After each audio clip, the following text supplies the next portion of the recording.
When I was a young boy growing up in India, telephones were considered a luxury. In fact, when I left for graduate school in the States in 1975, there were 600 million Indians and just 2 million landline telephones for the whole country. And even if you had a telephone, which was a rare privilege, didn't always work. You couldn't get a dial tone. The numbers you tried to dial were connected to wrong numbers. And sometimes you stumbled on other people's ongoing conversations without them realizing you were listening into them. We even had a technical term for it. We called it cross connections. These were connections that made us very cross. And yet, when as late as 1984, a member of parliament stood up to protest the woeful services offered by our telecoms industry, the then Minister of Communications told him that in a developing country, communications are a luxury, not a right, and that if the Member of Parliament wasn't satisfied with his telephone, could he please return it, since there was an 8-year-long waiting list for this inadequate instrument. But fast forward to today, and what you're seeing in India now is a country where mobile phones are rampant, where in each month in 2010, 20 million mobile phones were sold. That's 10 times more than the entire country had just a generation earlier. Even more striking is who actually has these mobile phones. People who would never have presumed to put themselves on those waiting lists. People from the very, very lowest strata of society are benefiting from the communications revolution.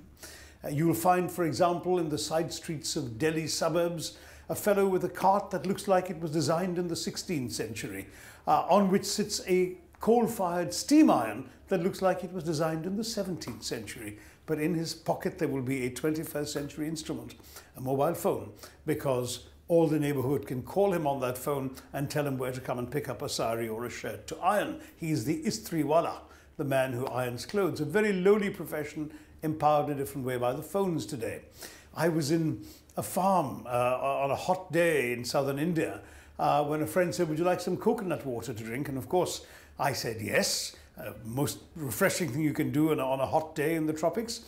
And he whipped out a mobile phone, dialed a number, and a voice said, "I'm up here," and right on top of the nearest coconut tree, with his waistcloth tied around his knees, a hatchet in one hand and a mobile phone in the other, was the local toddy tapper who brought down a coconut for us to drink. Fishermen are taking mobile phones out to sea now, and once they've caught their catch, as they near the coast, they're dialing every market town along the coast to find out where they'll get the best price for the fish they've caught.